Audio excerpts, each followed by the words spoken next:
ജോണിന്റെ വീട്ടിലെത്തി അവിടെയുള്ള 4 പേരെ റെസ്ക്യൂ ചെയ്ത സിവിൽ ഡിഫൻസ് ആൻഡ് ഫയർഫോഴ്സ് സംഘത്തിനൊപ്പമാണ് അവർ ഇപ്പോൾ ഈ മേഖലയിൽ എത്തിയിട്ടുണ്ട്. അതായത് മുണ്ടക്കയിലെ താഴെ ഭാഗത്തു നിന്ന് ഉരുൾപൊട്ടലിന്റെ ആദ്യം പതിച്ച ജനവാസ മേഖലയ്ക്ക് സമീപം പടവെട്ടിക്കുന്നിലേക്ക് പോകുന്ന പ്രദേശത്തുള്ള റോഡിന് സമീപമാണ് നമ്മളിപ്പോൾ ഉള്ളത്.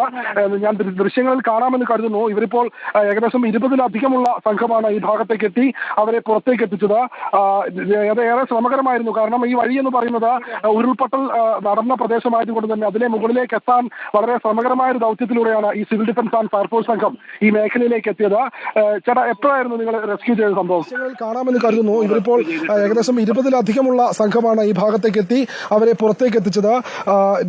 ഏറെ ശ്രമകരമായിരുന്നു. കാരണം ഈ വഴി എന്ന് പറയുന്നത് ഉരുൾപൊട്ടൽ നടന്ന പ്രദേശമായതുകൊണ്ട് തന്നെ അതിലെ മുകളിലേക്ക് എത്താൻ വളരെ ശ്രമകരമായ ഒരു ദൗത്യത്തിലൂടെയാണ് ഈ സിവിൽ ഡിഫൻസ് ആൻഡ് ഫയർഫോഴ്സ് സംഘം ഈ മേഖലയിലേക്ക് എത്തിയത്. ചേട്ടാ, എപ്പോഴായിരുന്നു നിങ്ങൾ റെസ്ക്യൂ ചെയ്ത സംഭവം? ഞങ്ങളിപ്പോൾ റെസ്ക്യൂ ചെയ്തിട്ടൊരു 10 മിനിറ്റ് കഴിഞ്ഞതേ ഉള്ളൂ. ഒരു അരമണിക്കൂർ മുൻപാണ് ഞങ്ങളുടെ കൺട്രോൾ റൂമിൽ ഒരു കുടുംബം അവിടെ ഇപ്പോഴും പുറത്തേക്കെത്താതെ നിൽക്കുന്നുണ്ട് എന്ന് അറിഞ്ഞത്. അപ്പോൾ ഞങ്ങൾ ഉടൻ തന്നെ അവരുടെ വീട്ടിലെത്തി. ഒരു ജോണി, ജോമോൾ, എബ്രഹാം, ക്രിസ്റ്റി എന്നീ 4 പേരാണ് ഉണ്ടായിരുന്നത്. അവര് പറയുന്നത് അവർ അവിടെ സേഫാണ്, അവർക്ക് മറ്റ് പ്രശ്നങ്ങളൊന്നും ഇല്ല എന്ന് പറഞ്ഞു.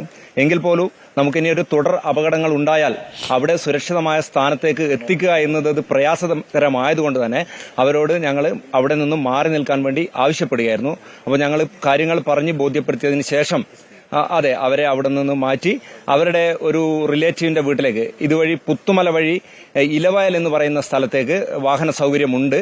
അപ്പോൾ നമ്മൾ ഈ ഉരുൾപൊട്ടിയ റോഡ് 1 കിലോമീറ്റർ അപ്പുറമാണ്, കടന്നു പോകേണ്ടതില്ല. അതുവഴി അവരുടെ വാഹനത്തിൽ തന്നെ അവരുടെ വീടുകളിലേക്ക് പറഞ്ഞേക്കുകയാണ് ചെയ്തിട്ടുള്ളത്. ഈ നേരത്തെ, അതായത് കഴിഞ്ഞ ദിവസം ഞങ്ങൾ ഈ വഴിയാണ് LR റിസോർട്ടിന്റെ മുൻഭാഗത്തോടു കൂടി മുണ്ടക്കയുടെ സ്കൂളിന്റെ പരിസരത്തേക്ക് എത്തിയത്. ആ ഭാഗത്തുള്ള ഈ റിസോർട്ടിലുള്ള ജോൺ എന്ന് പറയുന്ന ആളുടെ വീട്ടിലാണോ നിങ്ങൾ എത്തിയത്?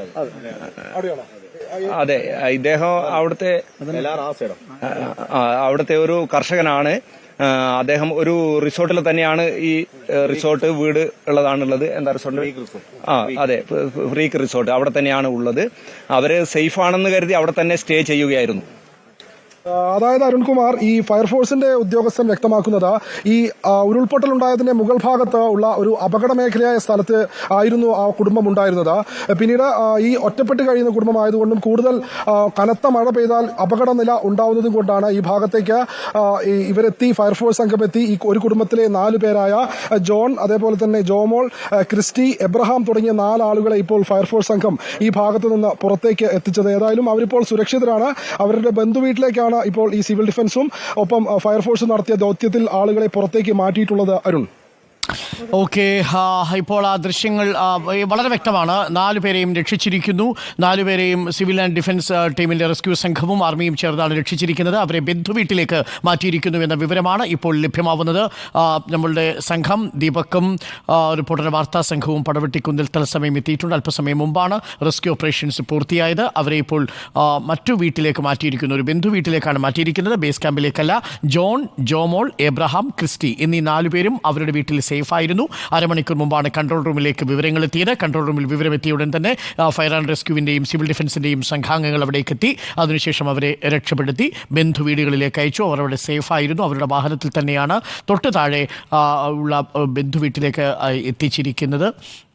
ഇപ്പോൾ റോഷിയിലേക്കൊന്ന് പോകാം. റോഷി, നമുക്ക് കാര്യങ്ങൾ വ്യക്തമായി മനസ്സിലായിരിക്കുന്നു. ബന്ധുവീട്ടിൽ എത്തിച്ചിരിക്കുകയാണ് ഈ 4 പേരെയും. അവർ സുരക്ഷിതരാണ് എന്ന വിവരമാണ് ലഭിക്കുന്നത്. അവർക്ക് അപകടമൊന്നും പറ്റിയിട്ടില്ല.